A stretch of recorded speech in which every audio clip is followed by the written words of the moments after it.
আবে হায়াতের পানি, এই পানি পৃথিবীর 1000 বছরে একবার এই পানিটা জমিনের মধ্যে আসে। কেউ কেউ বলেছেন হযরত খিজির আলাইহিস সালাতু ওয়াস সালাম তিনি আবে হায়াতের পানি পান করেছেন, তিনি আবে হায়াতের পানি পান করেছেন। কেউ যদি আবে হায়াতের পানি পান করে তাহলে আল্লাহ তাআলা তার হায়াতটা লম্বা করে দেয়। সুবহানাল্লাহ বলবেন না? এখন আপনি তো আবে হায়াতের পানি চিনেনও না, কখন আসবে জানেনও না, কোন জায়গায় এটা হয় এটাও জানেন না, আবার পানি দেখলে তো পানি চিনেনও না। আমাদের হায়াতটা একটা নির্দিষ্ট সময়ের মধ্যে আমাদের হায়াত শেষ হয়ে যায়। যেমনি করে 1 বছর আমাদের মাঝ থেকে বিদায় নিয়েছে, হোক সেটি ইংরেজি হোক, বাংলা হোক, আরবি হোক, আমাদের বরাদ্দকৃত হায়াত থেকে 1 বছর খসে পড়ে গিয়েছে, 1 বছর অতীত হয়ে গিয়েছে, 1 বছর বাকি হয়ে গিয়েছে। এই 1 বছর ইচ্ছা করলে আমরা আর ফিরিয়ে আনতে পারবো না। তদ্রূপ মানুষের হায়াত বাড়ার জন্য, মানুষের যদি হায়াত বৃদ্ধি করতে চান, রাসূলুল্লাহ সাল্লাল্লাহু আলাইহি সাল্লাম বলেছেন কেউ যদি হায়াত বৃদ্ধি করতে চায় সে যেন আত্মীয়তার খোঁজখবর নেয়।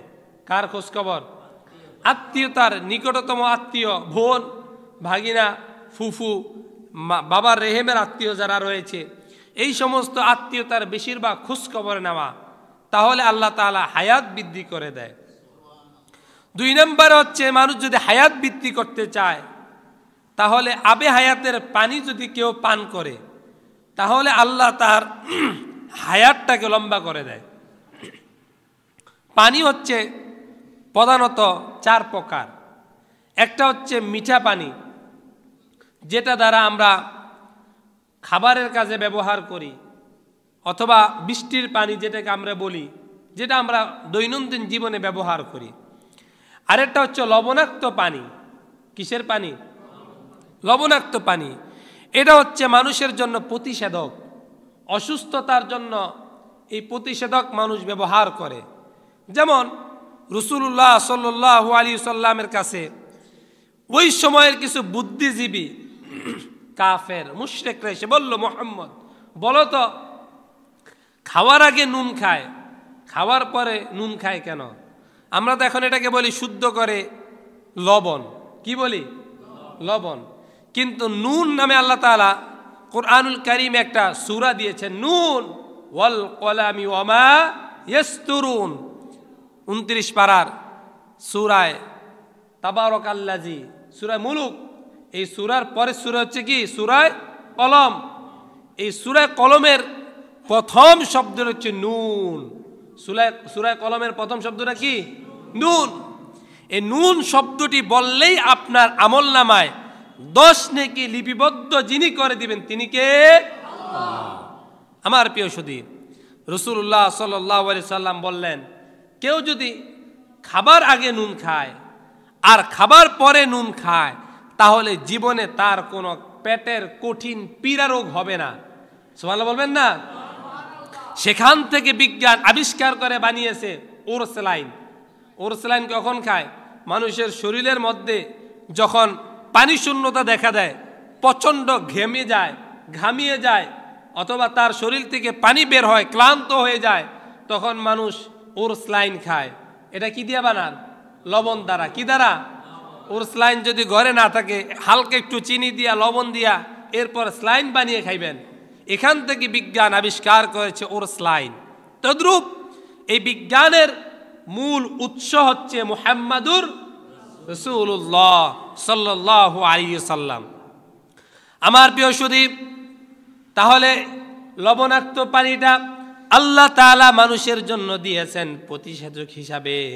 যদি কোনো মাছের পচা রোগ হয়, ফুলকা পচা রোগ হয়, তাহলে বর্তমান আধুনিক বিজ্ঞান বলে মাছগুলোকে ধরে লবণাক্ত পানির মধ্যে চুবাইয়া যদি আবার পানির মধ্যে ছেড়ে দেওয়া হয় তাহলে মানুষ এই পচা মাছের রোগটা ভালো হয়ে যায়।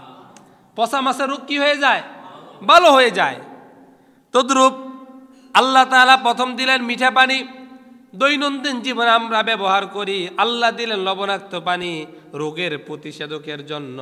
কারো যদি খোঁজ পেঁচড়া বেশি হয় তাহলে ওই যে বঙ্গোপসাগরে যাইবেন, গিয়ে ভালো করে একটু যদি ভালো করে গোসল করতে পারেন, আপনার এই কঠিন পীড়াদায়ক রোগ থেকে যিনি মাফ করে দিবেন তিনি কে? খুসপেসরা বিভিন্ন রকমের শরীরের মধ্যে যদি আপনার চুলকানি বা অন্য রকমের এই খুসপেসরা উঠে, লবণাক্ত পানি দ্বারা গোসল করলে এটা দূর হয়ে যায়। এটা কি হয়ে যায়? দূর হয়ে যায়। 3 নাম্বার হচ্ছে জমজমের পানি। কিসের পানি? জমজমের পানি। এই জমজমের পানি হচ্ছে রোগের প্রতিষেধক। আবার এই পানি পান করলে তৃষ্ণা নিবারণ হয়, খিদাও নিবারণ হয়ে যায়। সাধারণ পানি পান করলে তৃষ্ণা নিবারণ হয়, কিন্তু খিদা নিবারণ। আর জমজমের পানি, এটাকে যদি আপনি পান করেন, খিদাও নিবারণ হয়, আবার তৃষ্ণাও নিবারণ হয়। সুবহানাল্লাহ বলবেন না? শুধু তাই নয়, অন্য পানি আমরা পান করি, বসে 3 ঢুকে পানি পান করি, আর জমজমের পানি কেবলামুখী হয়ে দাঁড়ায়া পান করা হচ্ছে সুন্নত। কেউ যদি নিয়ত করে জমজমের পানি পান করে কেবলামুখী হয়ে দাঁড়ায়া, আল্লাহ তাআলা তার জীবনের গুনাহ, আল্লাহ তাআলা তার জীবনের যত রোগ আছে নিয়তের কারণে সমস্ত রোগগুলো মুক্ত করে দিবে। 4 নাম্বার হচ্ছে আবে হায়াতের পানি। কিসের পানি? আবে হায়াতের পানি। এই পানি পৃথিবীর 1000 বছরে একবার এই পানিটা জমিনের মধ্যে আসে। কেউ কেউ বলেছেন হযরত খিজির আলাইহিস সালাতু ওয়াস সালাম তিনি আবে হায়াতের পানি পান করেছেন। তিনি আবে হায়াতের পানি পান করেছেন। কেউ যদি আবে হায়াতের পানি পান করে তাহলে আল্লাহ তাআলা তার হায়াতটা লম্বা করে দেয়। সুবহানাল্লাহ বলবেন না? এখন আপনি তো আবে হায়াতের পানি চিনেনও না, কখন আসবে জানেনও না, কোন জায়গায় এটা হয় এটাও জানেন না, আবার পানি দেখলে তো পানি চিনেনও না। এখন আমাদের পক্ষে এই পানি পান করা সম্ভব নয়। খিজির আলাইহিস সালাতু ওয়াস সালামকে আল্লাহ তাআলা তিনি তাকে জ্ঞান দিয়েছেন, ইলম দিয়েছেন। এই জন্য তিনি ইলহামের মাধ্যমে হতে পারে জানতে পেরেছেন। যেহেতু মুসা আলাইহিস সালাতু ওয়াস সালামকে আল্লাহ তাআলা খিজির আলাইহিস সালাতু ওয়াস সালামের কাছে পাঠিয়েছিলেন কি করার জন্য? জ্ঞান দেখার জন্য, বিশ্ব ভ্রমণ করার জন্য।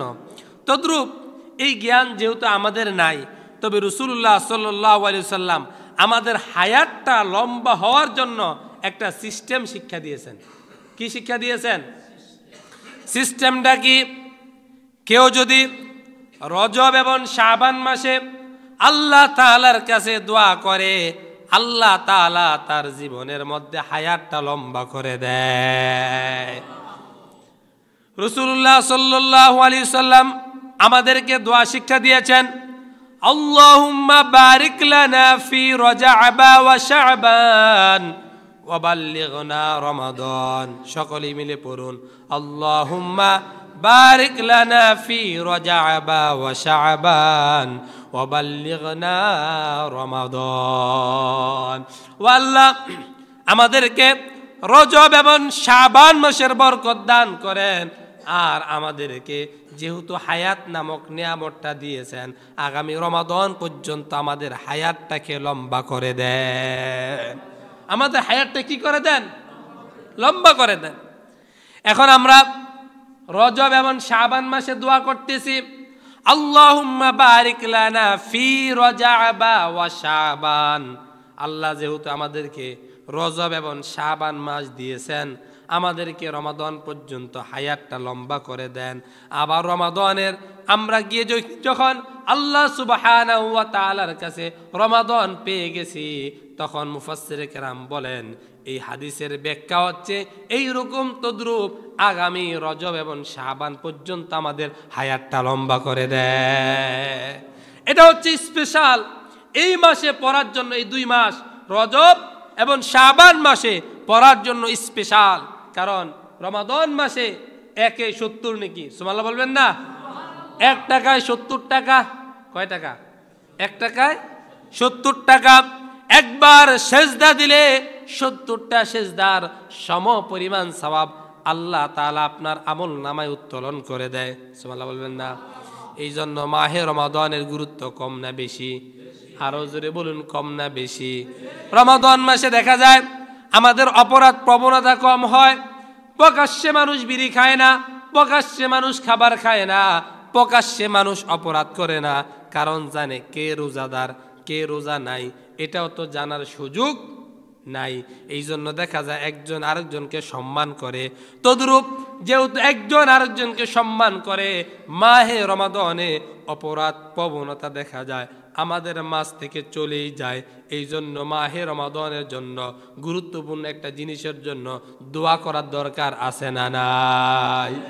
এই জন্য রাসূল আমাদেরকে দোয়া শিক্ষা দিয়েছেন, আল্লাহুম্মা বারিক লানা ফি রাজাবা ওয়া শাবান ওয়া বাল্লিগনা রমাদান। ও আল্লাহ, আমাদেরকে রজব এবং শাবান মাসের বরকত দান করেন। কোন মাসের? রজব এবং শাবান মাসের বরকত দান করেন, আর আমাদের হায়াতটাকে একটু দীর্ঘায়িত করে দেন।